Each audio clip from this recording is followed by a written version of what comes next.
Salam sejahtera. Ada yang minta supaya Muhyiddin Yassin letak jawatan. Ada yang minta supaya Azmin Ali saja yang letak jawatan. Ada juga yang minta supaya Hamzah Zainuddin letak jawatan dan menyertai parti PAS.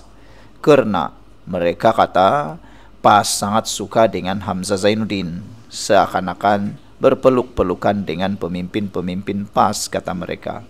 Ada yang kata juga supaya Mahathir hadir balik dalam Parti Bersatu, memimpin semula Parti Bersatu, karena sekarang ini Parti Bersatu benar-benar bukan lagi bersatu tapi berpecah belah. Tiada siapa yang dapat menafikan Parti Bersatu sekarang dalam pergolakan dalaman yang paling besar sekali pernah berlaku dalam parti itu, bahkan tidak pernah dihadapi oleh mana-mana parti yang lain. Bersatu satu-satunya parti yang dalam keadaan sangat kritikal nazak sekarang ini. Pertama sekali, apabila Muhyiddin dari dulu beberapa bulan ini seakan-akan dipermalukan sehabis-habisnya. Bukan sekadar dipermalukan oleh musuh politik beliau, tetapi kini pula dipermalukan oleh gabungan mereka sendiri. Apabila saban hari satu demi satu, pendedahan demi pendedahan keluar. Terkini rakaman audio yang menunjukkan memperdengarkan seakan-akan suara para pemimpin besar dalam Parti Bersatu menyokong supaya Hamzah Zainuddin dilantik sebagai Perdana Menteri Malaysia untuk calon Perikatan Nasional. Ada pula satu gerakan yang didakwa gerakan jatuhkan Muhyiddin melalui tanda tangan 120 SD. Walaupun telah dinafikan bahwa gerakan itu untuk menjatuhkan Muhyiddin, tapi itu adalah satu gerakan yang pastinya memalukan Muhyiddin sebagai Presiden Parti Bersatu sendiri. Bayangkan kalau bos sendiri dah dikhianati. Jadi semua gerakan-gerakan seperti ini satu hakikat yang perlu diterima oleh Muhyiddin bahwa beliau kini terpaksa menghadapi realiti. Dia ada cabaran baru, bukan sekadar mempersatukan bersatu, tapi untuk meyakinkan Parti Perikatan Nasional, Gabungan Perikatan Nasional. Tapi sebelum itu izinkan dulu saya berkongsi dengan Anda semua. Ini ialah terapi imun Transfer Factor for Life, terapi imun yang meningkatkan daya imun badan kita sehingga 400%.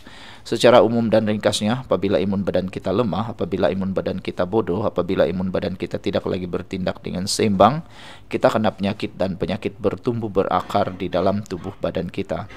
Tetapi terapi imun ini mengajar, mendidik, menguatkan dan menyeimbangkan imun badan kita.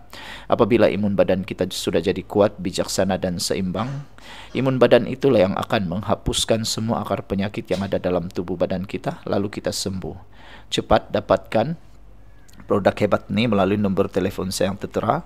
Produk ini lulus KKM, halal dan diperakui oleh semua dokter-dokter di seluruh dunia. Saudara, sejauh mana Muhyiddin boleh bertahan dalam Parti Bersatu, semua itu sudah hampir terjawab. Nampaknya Muhyiddin tidak boleh lagi bertahan. Dia mesti menyerahkan jawatan itu. Ditambah pula sekutu kuat Muhyiddin dalam Parti Bersatu, yaitu Azmin Ali. Dia merupakan sekutu kuat Muhyiddin Yassin.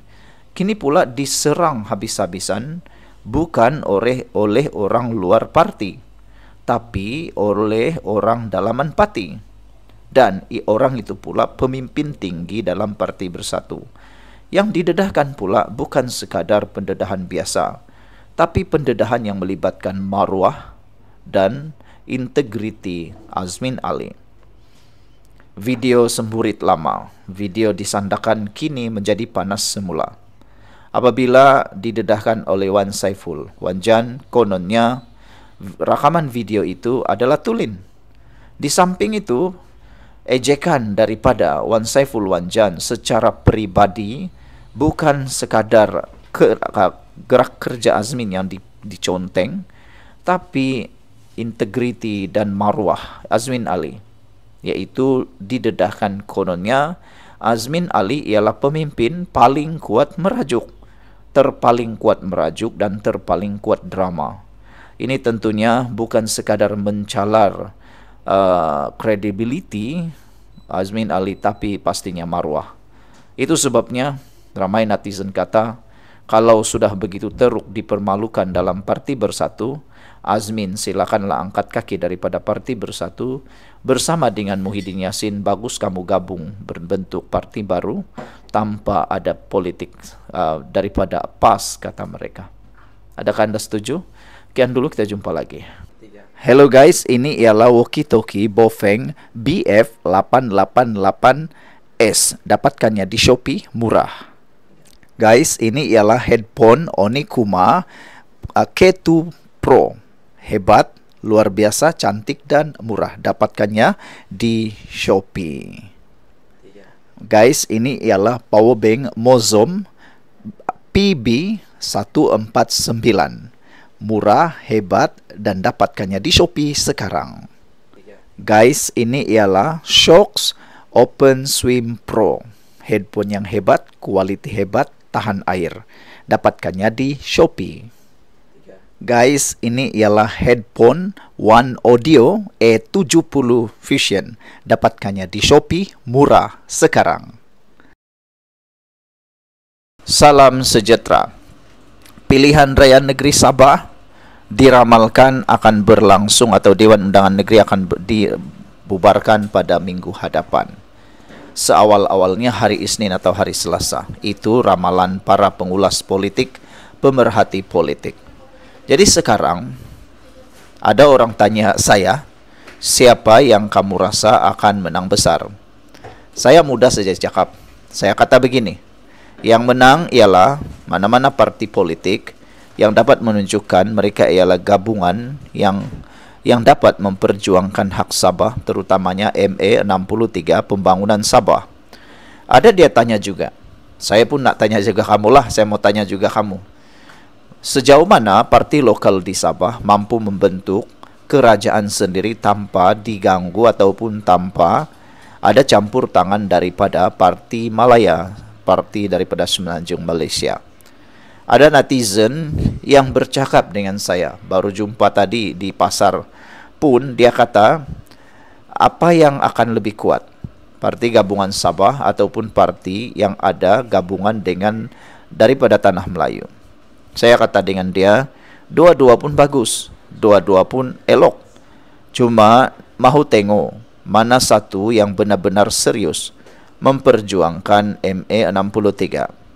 Walau bagaimanapun, mereka kata MA63 hanya dapat diperjuangkan oleh parti lokal kerana tiada sentimen diikat ataupun tiada sentimen terpaksa tunduk pada orang lain. Saya kata itu pun benar juga. Tapi sejauh mana parti lokal ini benar-benar dapat bersatu? Jadi dia pun cadanglah. Apa kata kalau Warisan dan juga parti-parti lokal yang lain bergabung? Maka dengan itu saya kata, itu pun bagus juga.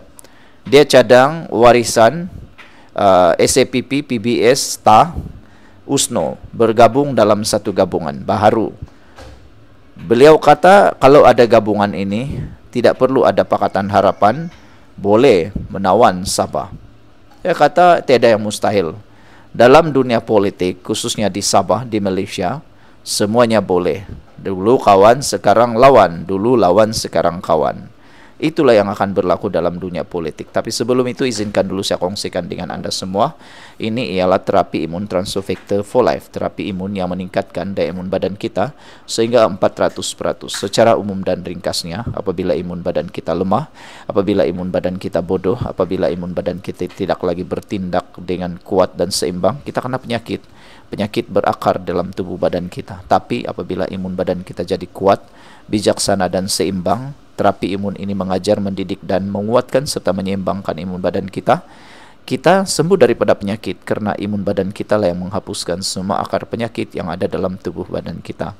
Cepat dapatkan produk hebat ini melalui nombor telefon saya yang tertera.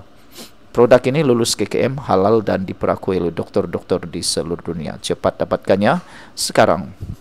Saudara, jadi menjawab kepada soalan siapa yang akan menang dalam pilihan raya negeri Sabah, saya kata dengan dia ada kemungkinan gabungan baharu akan menang.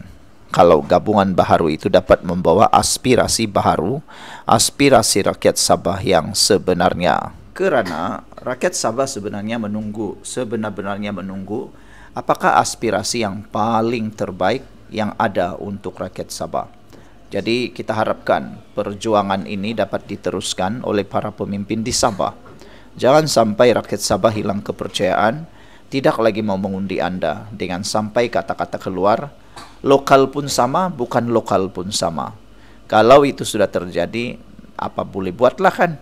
Sekian dulu, kita jumpa lagi. Bye-bye.